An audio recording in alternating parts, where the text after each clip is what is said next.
학실 엄마와 아빠 이건숙. 나는 이광식 할아버지를 모시고 심양행 비행기를 타기 위해 리무진에 올랐다.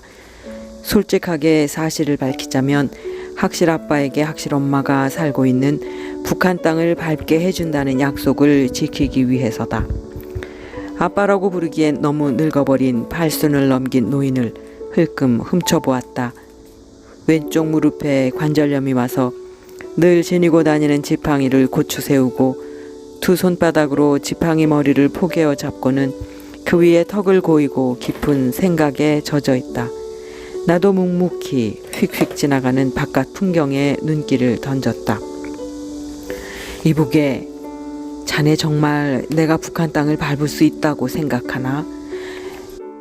내 이 두 발로 고향 땅을 탕탕 밟아볼 수 있단 말이지? 나는 그렇다고 크게 머리를 주걱거려 보였다. 그래도 노인은 믿지 못하겠다는 듯 나를 연신 훔쳐보면서 긴장했다.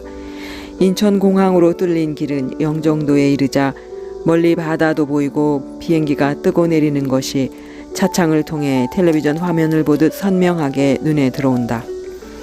활주로가 붐비는지 속도를 늦추고 독수리처럼 공중에 떠있는 비행기도 있다.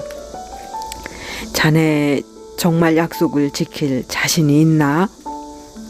글쎄, 조금도 걱정 마시라니까요. 심양에 내려서 하루만 회사 일을 처리하고 할아버지를 모시고 단동까지 가면 돼요. 그럼 내일이면 내가 고향 땅을 밟을 수 있다 이 말이지? 그렇다니까요. 노인은 안도의 숨을 내쉬면서 주위 사람들이 무엇라 할 것인가 신경이 쓰이는지 겁먹은 얼굴을 하고 두리번거린다. 할아버지, 마음 푹 놓으시고 밖을 보세요. 가을이 한창 무르익었지요. 하늘도 보시고 저기 바다도 보세요. 노인은 마지못해 눈길을 차창 밖으로 돌렸으나 여전히 걱정이 많은 표정을 숨기지 못했다.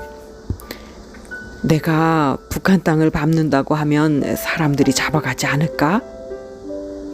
할아버지, 지금은 세상이 변했어요. 누가 할아버지를 잡아가요? 별 걱정을 다 하십니다. 여기 제가 있잖아요. 그래도 마음이 놓이지 않는지 주위를 자꾸 힐끔거린다. 자네 혹시 정보부에서 나온 정보원이 아닌가? 전 무역회사 과장이에요. 심양에 저희 회사가 차린 공장이 있어서 새로운 기획을 가지고 회의하러 가는 길이라고요. 그런데 어떻게 북한 땅을 밟게 해준다는 건가? 걱정 마세요. 할아버지 소원을 들어줄 테니. 정말 내일이면 내 두 발이 북한에 있는 고향 땅을 밟아볼 수 있다 이 말인가? 정말 믿어도 되는가? 내 죽기 전 소원을 진짜 자네가 이루어줄 수 있다 이 말이지? 나는 머리를 크게 주걱거리면서 안심하라고 노인의 등을 턱턱 두드려도 주고 눈길을 맞추면서 웃어 보였다. 나와 피 한 방울도 섞이지 않았고 촌수로 따져도 아무 연관이 없는 이 할아버지를 심양까지 모시고 가게 된 사연은 이러하다. 나는 매년 한 번씩 10월이 오면 도라전망대에 간다. 도라전망대가 오픈되기 전에는 임진각에 갔었다. 이건 오랫동안 내려온 집안의 가풍이다. 가풍이라면 이상하게 들릴지 모르지만 전통이라고 해도 좋다. 어머니가 어린 나를 업고 다니다가 이제 그분이 돌아가신 뒤에 나 혼자 오니 말이다. 북한이 가장 가까운 곳 도라전망대에 섰다. 마지막 숨을 몰아쉬며 북쪽을 가리켰던 어머니의 갈퀴손이 희뿌연 안개 속에 몸을 감춘 북쪽의 사냐에서 또렷하게 살아났다. 외국인과 청소년들이 관광지가 된 도라산은 평일이라 별로 붐비지는 않았다. 할아버지 한 분이 북쪽 땅을 향해 몸을 앞뒤로 흔들어가면서 신음하다가 갑자기 두 손을 번쩍 지켜들고 찬송을 부르기 시작했다. 예수 사랑하심은 거룩하신 말일세. 우리들은 약하나 예수 권세 많도다. 날 사랑하심, 날 사랑하심, 날 사랑하심. 성경에 써 있네. 호기심에 들떠 눈빛을 번뜩이면서도 한심하다는 듯 학생들은 노인을 못마땅한 시선으로 훔쳐본다. 더러는 무식하게 저렇게 예수 믿는 티를 내야 하는가 하는 눈길을 던지기도 했다. 해마다 이맘때쯤 먼 발치에서 그를 늘 훔쳐보아왔던 나도 오늘은 짙은 창피함을 주체할 수 없었다. 10월 중수는 아버지의 생신이다. 내가 임진강 주변을 혼자 맴돌게 된 것은 대학을 입학한 해부터이니 40년이 가까운 세월이다. 내게 아버지 기억은 없다.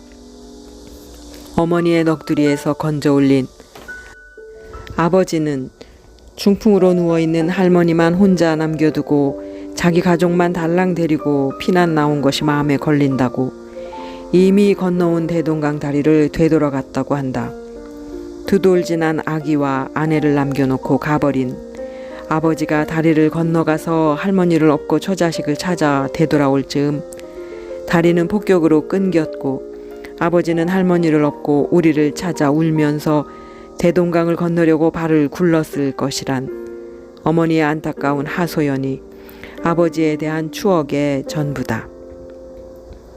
최첨단 현대식으로 지어 허우대가 멀쩡한 도라산역은 2002년 2월 20일에 미국의 부시 대통령이 방문하여 세계적으로 주목을 끌었던 곳이다.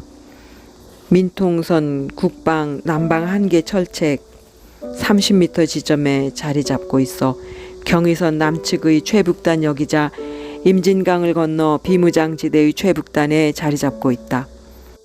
평양까지 205km, 서울까지 56km라 쓴 이정표 앞에 섰다. 장차 남북이 통일되면 개성, 평양, 신의주를 거쳐 대륙으로 연결되어 한반도의 중추적 역할을 하게 될 역이라고 했다. 자가용은 임진각에 세워놓고 당국에서 제공하는 버스를 타고 들어가기 때문에 싫어도 도라산역은 반드시 들려야 한다. 혼자 달랑 버스에 남아있는 일도 청승맞아 보여 관광객들을 따라 우르르 내려가서 그냥 둘러보는 신용을 한다. 실향민들이 통일을 기다리듯 이 도라산역도 한껏 치장만 했을 뿐 내리고 타는 손님도 없이 장차 개통될 날을 기다리고 있다. 망부석이 되어 그저 멍청하게 흘러가는 구름을 보고 계절이 흘러가는 것에 순응하면서 세월을 보내는 실향민들처럼 이 나라의 이 산의 슬픔도 그렇게 흘러간다. 임진강을 바라보며 한숨을 삼켰던 어머니의 숨결이 가을이 한창 무르익어가는 비무장지대의 갈색 풀잎 위에서 살아나 강바람을 타고 귓가를 스쳤다. 도라 전망대에 섰건만 조금 전에 본 도라산역이 앞에 펼쳐진 비무장지대의 사냐와 오버랩되어 앞에서 아른거린다. 개통되지 못하고 폼만 잡은 꼴이 아마도 심기를 건드린 모양이다. 북녘 그 야트막한 사냐가 전망대에 설치해놓은 망원경에 잡혔다. 북한의 개성 언저리 아파트가 가을의 청명한 햇살을 타고 모습을 드러냈다. 도라 전망대가 DMZ 안에 위치하고 있어 북한을 가장 가까이 볼 수 있는 남측의 최북단 전망대이니 이곳에 오기만 하면 가엾은 어머니가 떠오르고 북한에 남아 남쪽을 향해 날마다 한숨을 삼켰을 아버지 얼굴이 내 나름대로 상상한 영상으로 사냐에 펼쳐지기도 한다. 찬송을 부르던 할아버지가 갑자기 북녘 땅을 향해 우레 같은 고함을 뱉어내는 것이 아닌가. 학실 엄마! 학실아! 학실아! 아빠 여기 있다. 피를 토하는 절규였다. 듣는 이의 가슴을 뭉클하게 하는 한서린 외침이었다. 눈물 콧물을 흘리며 미친 듯이 소리를 내지르다가 가만가만 찬송을 불렀다. 죄짐 맡은 우리 구주 어찌 좋은 친군지 걱정 근심 무거운 짐 우리 주께 맡기세. 나도 좋아하는 찬송이다. 할아버지는 3절까지 한 절도 틀리지 않고 또박또박 다 부른 뒤에 휘파람을 불다가 나중엔 하모니카를 주머니에서 꺼내 분다. 이제 그의 이런 의식도 거의 끝나나 했더니 가슴을 쥐어뜯으며 기도하기 시작했다. 제가 나쁜 놈입니다. 죽일 놈입니다. 그 등이 얼마나 아팠을까.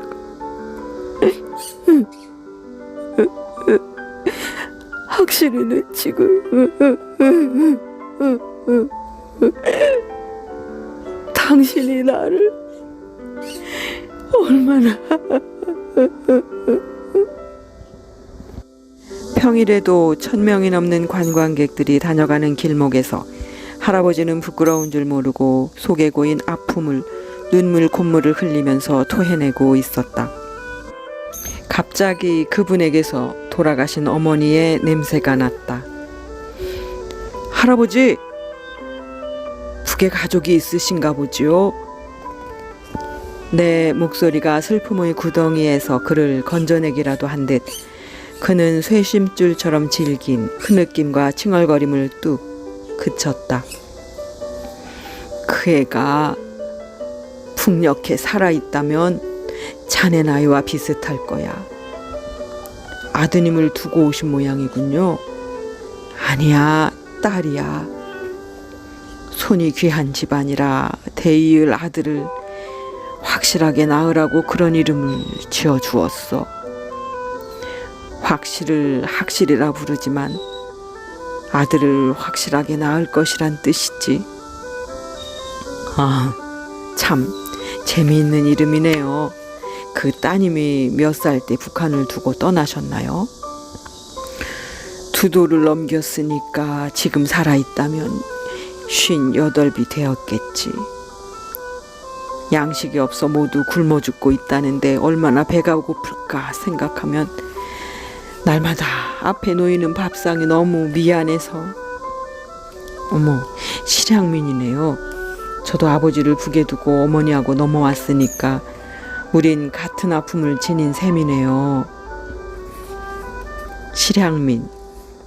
전에 본 적이 없고 처음 만났어도 북에서 온 실향민이라면 급속하게 서로를 묶어주기에 마련이다. 우리 두 사람은 마치 아버지와 아들처럼 손을 잡고 걸었다. 할아버지는 매번 왜 똑같은 찬송을 부르세요? 난 은퇴 장로라 찬송가를 많이 알지. 하지만 내가 여기서 부르는 찬송은 아내와 내 딸 학실이를 나와 연결하는 고리가 되니까 다른 찬송으로 바꿀 수가 없어. 요 두 찬송을 불러야 혹시 이 근처를 지나가다가도 내가 부른다는 걸 아내와 딸이 알아들을 수 있거든. 개성이 이렇게 멀리 보이는데 어떻게 사람의 목소리가 거기까지 들린다고 그렇게 찬송을 부르세요?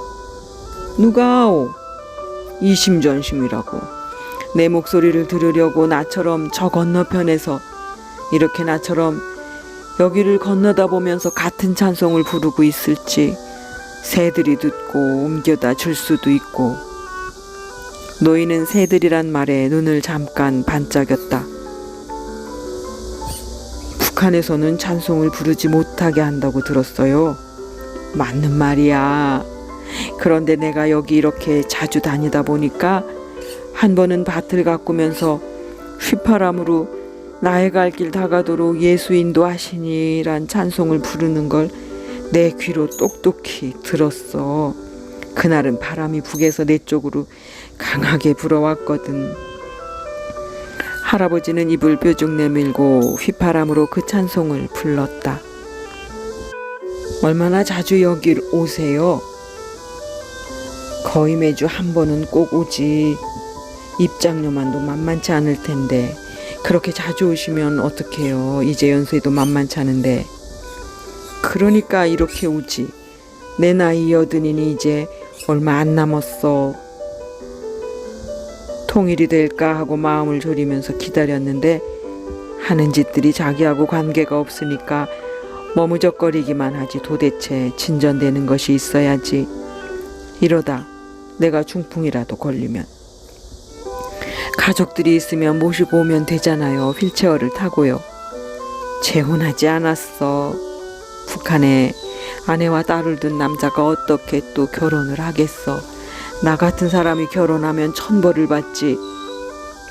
그럼 이 나이가 되도록 혼자 사셨단 말이에요? 그렇다고 노인은 머리를 주걱거렸다. 둘 사이에 잠시 침묵이 흘렀다. 나의 어머니도 나를 혼자 기르면서 수절한 걸 보면 이분도 무척 아내를 사랑했나 보다. 그물처럼 눈 언저리에 깔린 노인의 주름에서 돌아가신 어머니의 모습이 어른거린다. 할아버지, 편찮으시면 그때 제가 아들 노릇하면 안 될까요? 매주 모시고 오지 못하지만 한 달에 한 번쯤은 가능해요. 그러니 이리로 연락하세요. 명함을 그의 코앞에 내밀자 반갑게 받아서 이름을 훑어보더니 눈가에 진물진물 눈물이 어린다. 딸이 살아있다면 아마도 자네 또래의 사위를 보았을 거야. 자네 내가 여기 와서 매번 왜 이 찬송을 부르는지 알고 싶지 않나? 내 평생 가슴에 묻고 살아온 사연인데 자네에겐 왠지 들려주고 싶네. 먼 훗날 통일이 되어 자네가 북한에 가서 내 딸을 만날 수도 있을 거 아닌가. 그때를 위해서 말해두고 싶네. 할아버지의 이야기는 다음과 같이 이어졌다.